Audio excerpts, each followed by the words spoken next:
Today, I'm working on a Great Pyrenees named Sasha. I didn't get any pictures of her before her bath, but that's okay. Even though she's clean now, you can see her coat is still a hot mess. Let's fix it. As usual, I have to start off by getting her dry.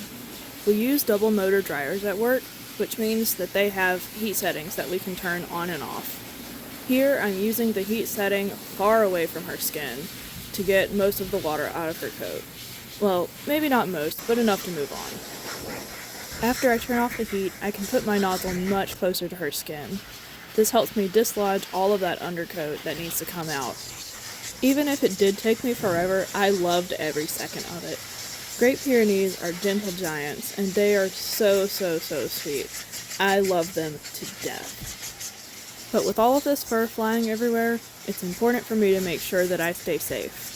Groomer's lung is a very real occupational hazard, and people don't talk about it enough. If you've never heard of it before, groomer's lung is an umbrella term of many complications associated with dog grooming.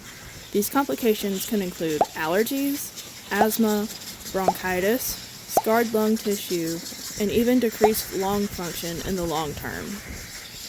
So in order to protect my health from all of these detrimental things, I wear this mesh hairnet over my entire head. I don't wear this every day all the time, but it's very important to keep myself safe when I'm working with dogs who shed insane amounts of hair. As I lean more into the frame here, you can get a better view of what this actually looks like on me. It may look silly, but these health risks are no joke. As I finish up with the dryer, you can see me pulling out these absolutely massive chunks of hair. All of this hair is dead, and this, again, is not painful to the dog. She loves this just as much as I do. Now that she's dry enough, let me introduce some of my favorite brushes. First up is the undercoat rake. Might be hard to believe after watching all that hair fly, but at this point I've only removed about half of her hair. It's not very good at detangling, but that's okay. All of these knots are in the top layer of her coat, which it's not designed to get. We'll come back for those later with a brush that is. In the meantime, we can still use this one on her side. There's still some resistance, which means there's still trapped undercoat underneath here.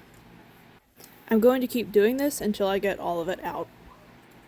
I also use it to target some loose hair I see in front of her chest, but this ends up not being the best tool for the job. Sometimes the best tools to use are also the most simple. I like to keep track of how much hair I'm able to pull out in the brushing phase by just dropping it on my table. This is only a preview of what's to come. Up next we have the brush of nightmares. I mean, a giant slicker brush. Because of its densely packed, long, needle-like bristles, it's very easy to injure a dog with this type of brush if you don't know what you're doing. I'm barely putting any pressure on it at all as I allow it to run through her fur.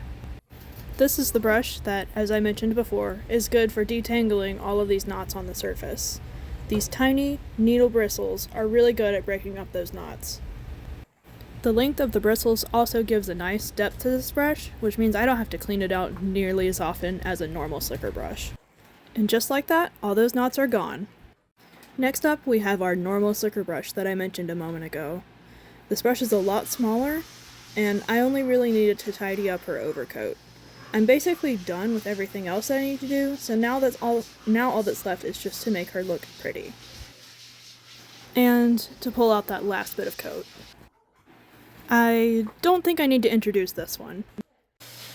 I use the metal comb to neaten up little details like the hair that's on the back of her legs, the hair directly over her ears, and her tail, which I did not record. Things like that. When I finally have gotten out enough hair to stuff an entire mattress, we can almost consider her done.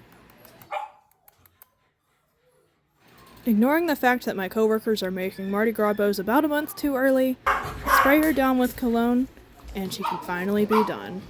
She's so pretty. I love her, and I had so much fun working on her. Here she is with her giant fluff puppy, all ready to go home.